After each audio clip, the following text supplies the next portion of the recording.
What's up? I'm trying to hurry up and eat this food before I go to church. Church service starts at 11. My dad, I should say, was so kind and so nice to get me breakfast from McDonald's. How are you guys doing? You already know I'm about to ask y'all, how is your mental? How's your mental? I hope you guys are doing well. I hope you had a great breakfast, because I'm about to chow down on mine. So if you haven't had no breakfast, here you go. All right, you good? All right, today I want to take a moment to talk about abstinence, abstaining from sex, and why I have decided to do so. This topic is going to hit home for a lot of people. The reason why I have decided to talk about this is because I am sick and tired of seeing how the devil has really tainted and perverted something that God gave us as human beings, as a gift, as a present, as something for two people who are married and who are in love. I know as much as you guys do not want to believe it, but sex is not meant for boyfriend and girlfriends. Sex is not meant for you to just go out there and just be giving yourself up to just anybody, okay? Sex is not meant for you to just be free-spirited and I'm gonna have sex with whoever I want, when I want. Yeah, do that and be prepared to face consequences that comes with that.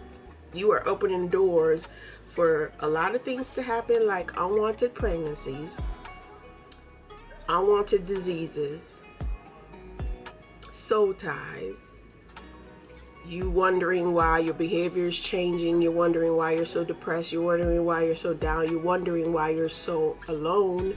Because you're opening doors for not only heartbreaks, but you're opening doors for people to use you as they feel and as they please. Just so good.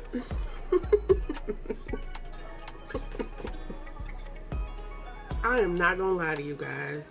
I'm a very sexual being myself, okay? And I have been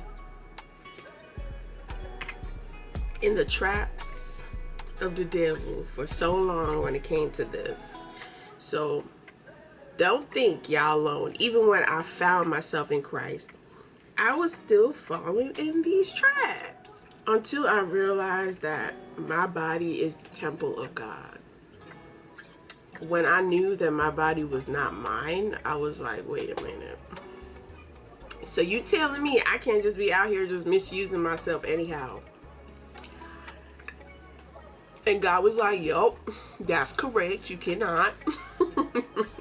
And for me, it was like, the only time I would have sexual encounters is when I was in a relationship or when I felt like I could trust the person and I was really feeling the connection with that person. But I realized that that's not enough, that doing things like that cannot keep a man, cannot keep a person from treating you wrongly.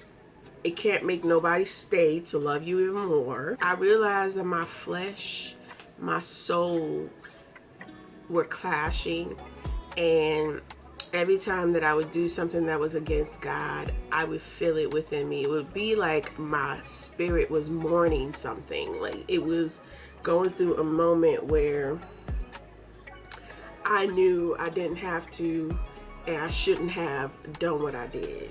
You know what I mean? The Bible speaks about how like sexual sin is one of the worst sins because it's sin against your body.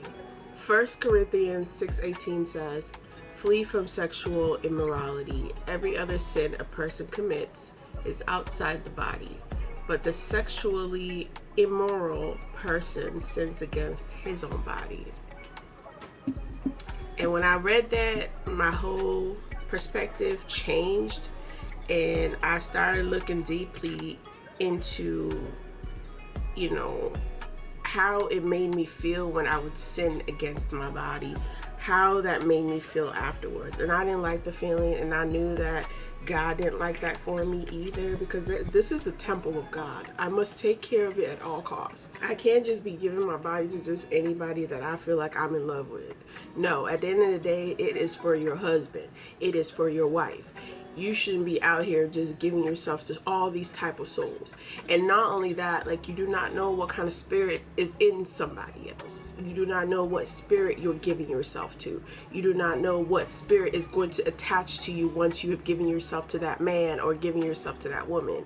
And it took a point in my life where God had to literally isolate me from certain people and certain men, so I can go through this path, celibate, or I should say abstaining from such temptation. I have been, I like to say, 3 years deep, and I really hope and pray that this will help you stop making the wrong decisions with men, or feeling like you have to give yourself to them in order for them to keep that relationship, because giving yourself to somebody is not going to hold them.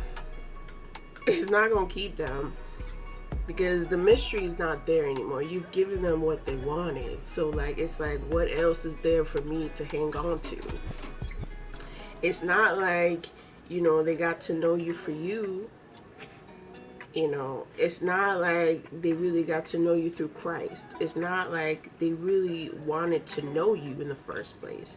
Some people are just after what they want. You always have to protect your mind, your heart, and your body, because these are things that are connected to one another, and they work together as a team. So once you have put a part of yourself on the line, it confuses the other parts of your body and your mind and your spirit and your soul. You have to make sure everything is aligned. And you have to also be aligned with God's plan. And I know it's tough, because, I've struggled. I've given myself to people that I thought would not misuse it and end up misusing it. But this is where you come in. You have to learn from your mistakes and know that you can't keep making the same patterns each and every day, each and every time, because it's going to be the same old mistake, the same old consequences. And that's going to take a toll on you eventually. It's going to take a toll on how you see things and how you view things. And you have to realize that this is the plan of the devil. He wants us to feel like we can do anything we want with our bodies. You can't be treating something that should be pure and whole as trash, as garbage. Because eventually, when you keep doing that, you're going to feel like garbage.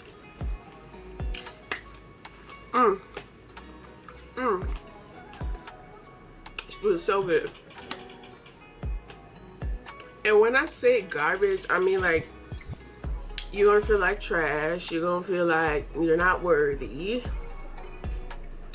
I don't like feeling like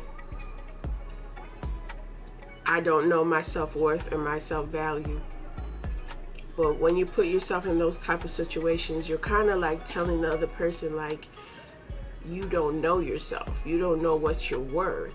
You willingly just giving yourself freely to just anybody. It's like telling the person, oh, okay, she don't respect herself, so why should I respect her? What I realize is when I turn down guys in that type of way, and I show them that, okay, you can't just misuse me anyhow. Eventually, at the end of the day, something within them is gonna be like, okay, she cannot be played with. And down the line, they're going to have so much more respect for you because you did not fall into their traps. This is God's temple. I have to make sure it is clean enough for God to live in it. God is not going to live in a place where it's filled with sin, because God hates sin, and you should too. God is not going to be in a place where other spirits are living in it. You know what I mean? God does not want to be in a place where it's not pure, it's not good, So you have to make sure that you are good within, and you are taking care of your body and your mind and your soul and your mental. I don't know about you guys, but I feel more at peace when I tend to do things God's way and I obey Him.